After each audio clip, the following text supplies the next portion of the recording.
आपके सभी के एकदम फ्रेश और नए ट्रैवल अपडेट की वीडियो में। तो आज हम बात करेंगे फिलीपींस के ई वीज़ा के बारे में, क्योंकि जब शुरुआत में फिलीपींस का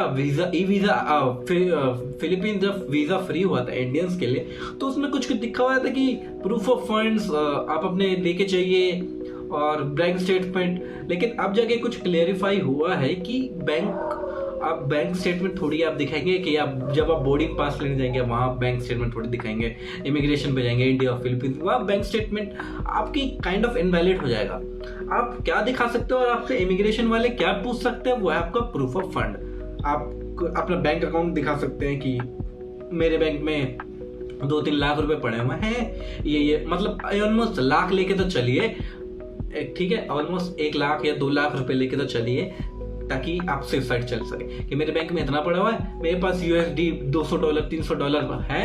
और मान लीजिए 14 दिन के लिए वीजा फ्री है, लेकिन अगर आपके पास US, कनाडा, शेंगेन और जापान, ऑस्ट्रेलिया, न्यूजीलैंड और सिंगापुर का वैलिड वीजा है, तो आपको 30 दिन का मिल सकता है वीजा, ये सबको पता ही है। लेकिन अब आप सीधा बिना इन सब के, जो आपके पास बड़े कंट्री के वीजा नहीं है, अगर आप सीधा जाते हैं तो आपको सिर्फ 14 दिन का मिलेगा और कोई उसको आप बढ़ा नहीं सकते, ठीक है। तो अब आप क्या लेके चलिए, और इनका एक ऐप भी है और एक वेबसाइट भी है, और ऐप इनके दोनों प्लेटफॉर्म पे अवेलेबल है, एंड्रॉयड और आईफोन के लिए भी, ठीक है। आप लिंक इसका डिस्क्रिप्शन में आप जाके वहां से डाउनलोड भी कर सकते हैं और आप वहीं से आपको फिल कर सकते हैं। और क्या क्या अब प्री अराइवल कार्ड आपको भरना पड़ेगा। अब आपको जो पहले कागज मिलता था अब वो नहीं भरना पड़ेगा, आप ऑनलाइन ही भरिए और सीधा वहां पे चले जाइए। शायद से PDF भी मिलेगी, आप उसे भी प्रिंट आउट करा लेना और ऑलमोस्ट हर चीज की आप प्रिंट आउट करा लेना, ठीक है। हम बात करेंगे उसमें आपको क्या क्या पूछेंगे। सबसे पहले तो आपका 6 महीने का पासपोर्ट वैलिडिटी, अगेन वही आपकी रिटर्न फ्लाइट टिकट। और इसमें ना आप जब आप जाएंगे तो इसमें एक ऑप्शन होगा, जब आप पहले ही बुक कर दें तब जाके आप अपना अराइवल कार्ड भरिए, क्योंकि इसमें आपको फ्लाइट नंबर भी पूछेंगे और फ्लाइट का नाम भी पूछेंगे। अभी कुछ इंडियन एयरलाइन नहीं आई है, इंडिगो, एयर इंडिया, तो आप देख लीजिएगा आप कौन सी फ्लाइट बुक कर रहे हो और आपका PNR नंबर भी डालना है उस अराइवल कार्ड में, ठीक है। और आपको 14 दिन के ही वो वीजा की वैलिडिटी मिलेगी उसी कार्ड में। मतलब एक वेबसाइट होगी जब आप जाएंगे वहाँ पे आपको वैलिडिटी सिर्फ 14 दिन की ही दिखाएगा, उससे ज्यादा आप नहीं कर सकते। 14-13 दिन में आपको देश छोड़ना है जब आप वीजा फ्री फैसिलिटी उठा रहे हैं तो। और उसके बाद आपसे होटल बुकिंग भी पूछेगा, और होटल बुकिंग भी आप कोई रैंडम नहीं डाल सकते।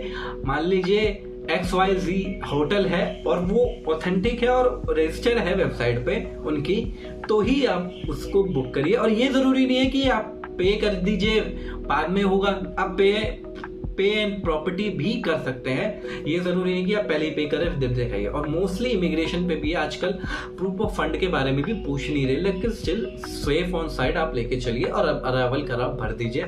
और सारी आपको A to Z जो आपके पासपोर्ट पे है वही भरना है। आपकी पासपोर्ट साइज फोटो, आपका 6 महीने का वैलिडेट वो, और आपके पर्पज से जा रहे हैं, और कब आपकी रिटर्न फ्लाइट टिकट। और रिटर्न फ्लाइट टिकट भी आपको दिखानी, रिटर्न या ऑनवर्ड टिकट भी आपको उस कार्ड में आपको भरनी है, तो ये जरूर याद रखना। और सारी डिटेल जेन्युइन होनी चाहिए, क्योंकि मोस्टली समटाइम्स आप डमी टिकट दिखा देते हैं, लेकिन कभी आप पकड़े गए तो आपको डिपोर्ट भी करा जा सकता है। तो आजकल डमी टिकट बहुत बढ़ रही है, तो मेरे ख्याल से आजकल पकड़ना आसान हो रहा है। तो आप रिटर्न, क्योंकि कभी कभार कुछ लंबी ट्रिप हो जाती है, ये मान सकता हूँ, लेकिन मैं कहूँगा अब आप अपनी रिटर्न टिकट जरूर करा के रखिएगा, क्योंकि कभी भी कुछ हो सकता है, डिपोर्टेशन भी आ सकता है। अगर रिटर्न, मान लीजिए आपने इंडिया से बोर्डिंग पास ले लिया, आपने इंडिया में भी दिखा दिया, इंडिया से क्लियर हो गए, लेकिन वहां जाके आप पकड़े गए, वो आपको डिपोर्ट कर सकते हैं कि आपके पास रिटर्न टिकट नहीं है या ऑनबोर्ड टिकट नहीं है, कि आप इनके देश में रुक जाओगे। तो रिटर्न या ऑनबोर्ड टिकट आप जरूर लेके चलेगा।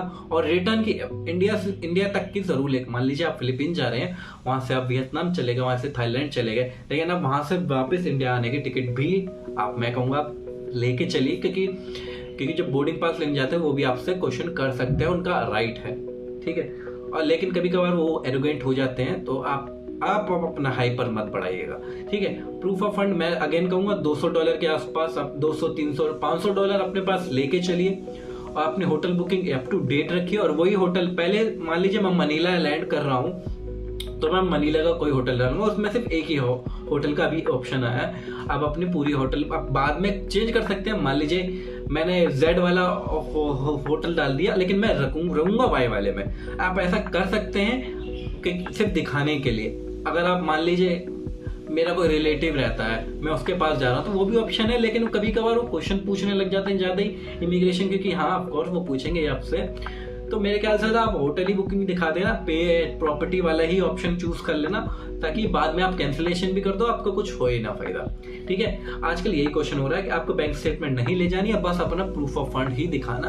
बैंक आपके जितने हैं, जितने मान लीजिए 1-2 लाख रुपए बैंक एक बैंक में पड़े हुए, 2-3 लाख रुपए इस बैंक में पड़े, तो कोई दिक्कत नहीं आएगी।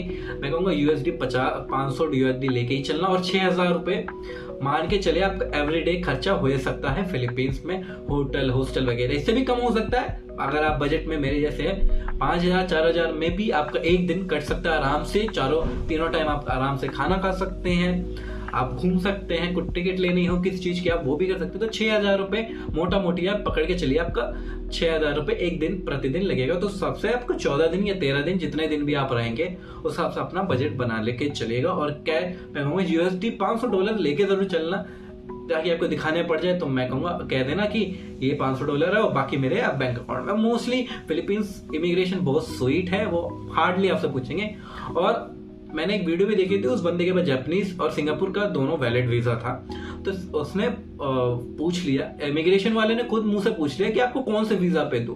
जापानीज वाले पे आपको 30 दिन का भी मिल जाएगा, सिंगापुर पे भी 30 का मिल जाएगा, क्योंकि इसका सिंगापुर वाला शायद से एक्सपायर हो चुका था। तो इस वजह से उसने बोल दिया कि आप मेरे को जापानीज दे दीजिए 30 दिन का। अगर आप वीजा फ्री जाएंगे तो 14 दिन। तो बस आज की वीडियो के लिए इतना ही। आशा करता हूं आपको वीडियो पसंद है। इस वीडियो को लाइक शेयर कमेंट करके जरूर बताना वीडियो कैसी लगी। और इस चैनल पे नए हो, मेरी शक्ल पहली बार देख रहे हो, इस चैनल को सब्सक्राइब जरूर कर देना। मिलता हूं सबसे अगली वीडियो, तब तक के लिए बाय। अपना ध्यान रखना, खुश रहना, कीप स्माइलिंग। और हाँ, वेबसाइट का लिंक आपको डिस्क्रिप्शन में मिल जाएगा, और वो ही आपको प्ले स्टोर से भी आप डाउनलोड कर सकते हैं उसका उनका ऐप, और आईफोन के लिए भी आपको जो डिस्क्रिप्शन में मिल जाएगा। तो बस मैं आपसे मिलता हूँ अगली बार। Bye bye.